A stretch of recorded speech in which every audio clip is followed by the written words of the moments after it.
Կառավարությունը հավանության է արժանացրել օրենքիների նախագծեր, որոնք ներկայումս գտնվում են ազգային ժողովում եւ իհարկե ազգային ժողովի ընդունելուց հետո արդեն եւ ավերացվելուց հետո նրանք ուժի մեջ կմտնեն։ Կառավարության կողմից հավանության արժանացած նախագծով մի շարք փոփոխություններ են կատարվել պետական նպաստների մասին օրենքում։ Մասնավորապես թերևս ամենաէականը երրորդ եւ յուրաքանչյուր երեխայի համար տրվող նպաստի կատեգորիան է, որ ներառվեց պետական նպաստների մասին օրենք։ Որպես դրամական աջակցություն նա ներկայումս էլ գործում է 2021 թվականին ընդունված իրավական ակտով 22 թվականի հունվարի 1-ից հետո ծնված երեխաների ծննդյան կապակցությամբ ընտանիքներին տրամադրվում է 50,000 դրամական աջակցություն յուրաքանչյուր ամիս մինչև երեխայի 6 տարին լրանալը։ Պայմանն այն է, որպեսզի այս 50,000 դրամ ամսական եկամուտները տրամադրվեն, որպեսզի երեխայում նոր ծնված երեխայի կարգաթիվը լինի երրորդ կամ հաջորդ, այսինքն 22 թվականի հունվարի 1-ից հետո ընտանիքում ծնվի 3-րդ, 4-րդ, 5-րդ երեխա,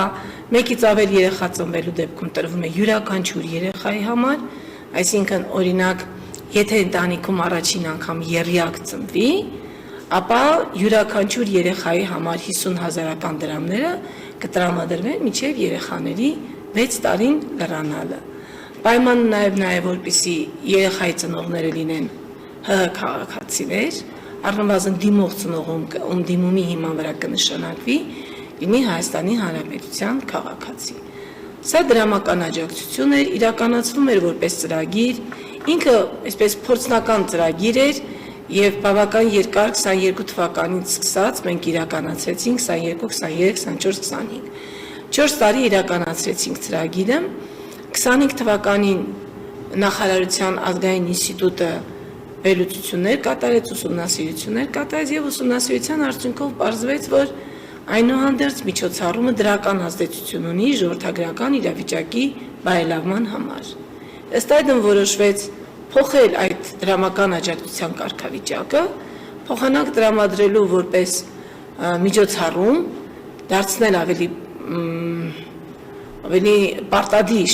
դրամական աջակցություն պետության կողմից եւ սահմանվի որպես պետական նպաստի առանցին տեսակ։ Սա նշանակում է օրենքի ընդունումից հետո արդեն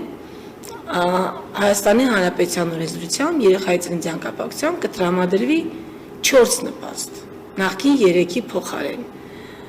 Առաջինը բնականաբար մայրության նպաստն է տրվում է հղի կնոջը,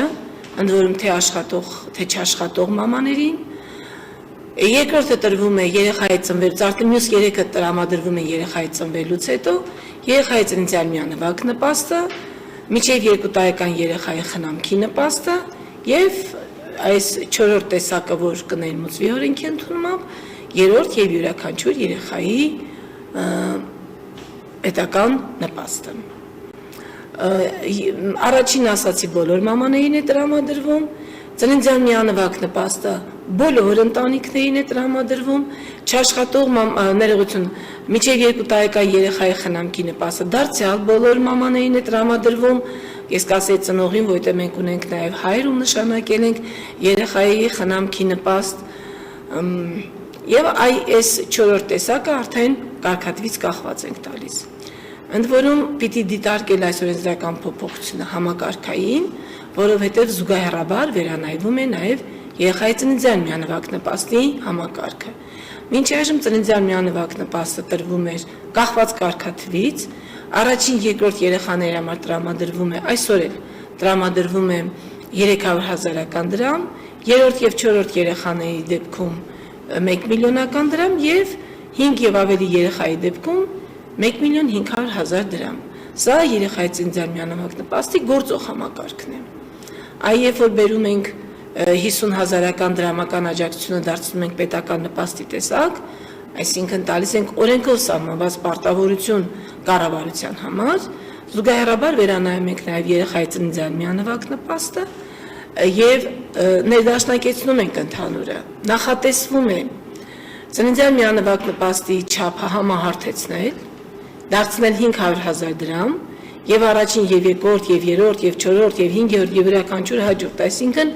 անկախ կարգաթվից կտրամադրվի 500,000 դրամ։ Իսկ այ կարգաթվից կախված արդեն կվճարվի բացառապես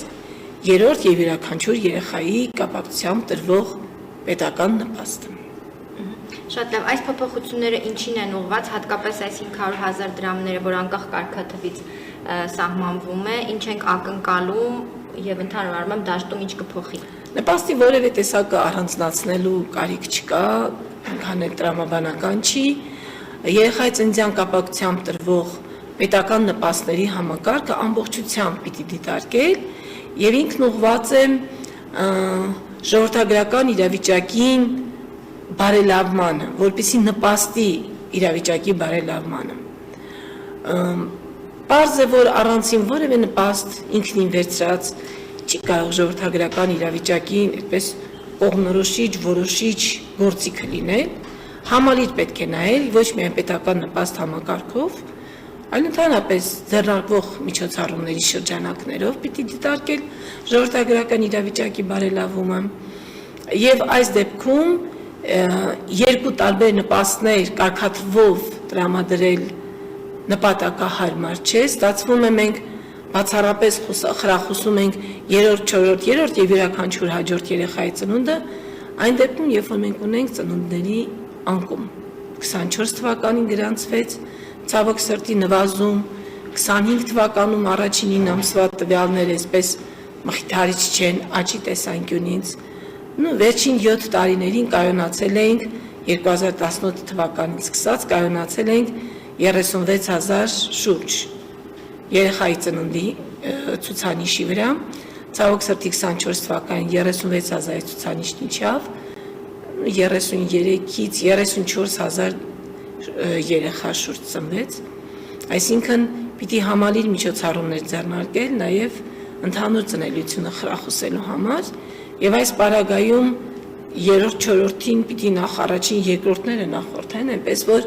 պիտի ծրագիրն ուղղված լինի նաև առաջին երկրորդ երեխաների խրախուսմանը։ Այս տեսանկյունից օրինակ մինչև 2 տարեկան երեխայի խնամքի նպաստ համակարգը բավական լավացվեց եւ մենք հիմա